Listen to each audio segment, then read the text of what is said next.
qu'est-ce que la motivation? Alors, là, je ne sais pas si on pourra tout développer ou si je vais me rappeler de tout, mais déjà, on peut difficilement parler de la motivation au singulier. C'est les motivations, et Fabien Fenouillet, qui m'a beaucoup inspiré et qui est on l'appelle le maître Yoda de la motivation en France, dit bien que c'est les aspects qualitatifs de la motivation qu'il faut étudier. Alors, la motivation, c'est une expression, c'est un flux et une expression. J'aime plutôt cette approche parce qu'elle est plus précise, une expression de la satisfaction des besoins psychologiques. Alors, si l'élève se sent libre, compétent, et si l'élève se sent affilié, il va être plutôt, on peut dire en langage courant, plutôt heureux, il va pouvoir exprimer de la motivation intrinsèque, et du coup, il va pouvoir réaliser son potentiel. C'est-à-dire qu'on va chercher des déterminants pour expliquer la motivation, parce que la phrase de Bandura, elle est assez symbolique. Pour lui, la motivation, c'est des concepts qu'on met dans un pot pourri et qu'on met dans un motel intégratif. Elle est un peu critique, mais elle est bien parlante de quand moi j'ai rencontré les coordonnateurs de filière. Lui, il poursuit, cet élève poursuit. Pourquoi? Parce qu'il est motivé. Ah, et alors c'est quoi la motivation? Finalement, on n'est pas capable de l'expliquer. Donc la motivation est un concept difficile, protéiforme, les chercheurs disent. Et l'expliquer par ses déterminants, c'est des fois plus facile pour l'enseignant, pour savoir derrière ce qu'il doit mettre en place. Alors la motivation, si on continue un petit peu sur la motivation, la première dichotomie qu'on peut faire, qui est d'ailleurs un peu remise en question, c'est intrinsèque, extrinsèque. Si l'élève qui a de la motivation intrinsèque, il fait l'activité pour le plaisir. Et il va chercher son BTS et il va s'orienter uniquement pour le plaisir de la tâche. Il n'envisage pas du tout la réussite.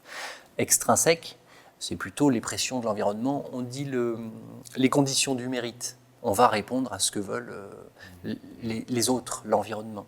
C'est des stimuli extérieurs. Voilà. Alors après, souvent il y a un exemple assez parlant que j'ai vécu au quotidien avec les élèves. On pourrait prendre pour l'illustrer parce que dans chaque motivation intrinsèque et extrinsèque, on a encore des sous-motivations. Alors ça paraît comme ça compliqué, mais pour comprendre le fonctionnement et comprendre notre action, nous, d'enseignants, c'est assez intéressant de descendre dans la précision. Prendre un exemple, je distribue une copie à un élève et il la repousse. Et il refuse de faire le devoir. Non, ça, c'est pas moi, ça m'intéresse pas. Là, c'est pas son soi. L'exercice que je lui propose, c'est pas son soi. Et ça, c'est ce qu'on appelle une motivation externe. Alors, elle est extrinsèque et en plus, elle est externe, elle n'est pas du tout régulée par le self, par lui-même. Alors, on va commencer à en discuter et puis, il va falloir qu'on la fasse. Alors, on va discuter pourquoi tu es là et est-ce que vraiment il faut te réorienter ou voilà, on va rentrer dans la discussion et puis il va bien falloir que si tu continues, je prévienne tes parents puis qu'on en discute, qu'on se réunisse. Là, on appelle ça la motivation introjectée. C'est-à-dire que s'il se met à le faire, c'est parce qu'il a peur, soit des conséquences, soit de la discussion, voilà. Mais on n'est toujours pas régulé par rapport au self, c'est pas la sienne.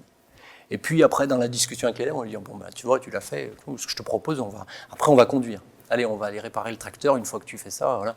Et là, on appelle ça la motivation. Alors, elle est toujours elle est toujours extrinsèque, mais on dit elle commence à être autodéterminée, puisque l'élève peut le faire tout seul. Et là, il se dit, tiens, si je vais conduire, je vais faire le devoir, ça me permettra de conduire. C'est un peu si je travaille, je vais avoir un salaire, ou si je travaille, j'aurai mon examen. C'est toujours de l'extrinsèque, mais on a identifié, on appelle ça la motivation identifiée.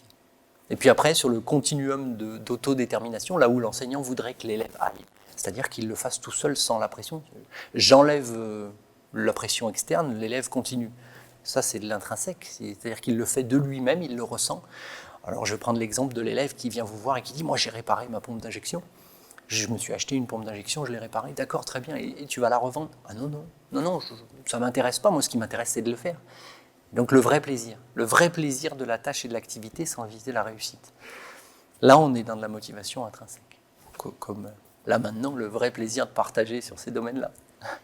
Cette remise en question de la dichotomie intrinsèque et extrinsèque, où en fait le but de l'enseignant, c'est d'amener vers une motivation régulée, et donc vers de l'autodétermination. Donc, que l'élève soit en intrinsèque ou en extrinsèque, du moment où il le fait par lui-même, on est un peu sauvé. C'est un peu ça notre objectif.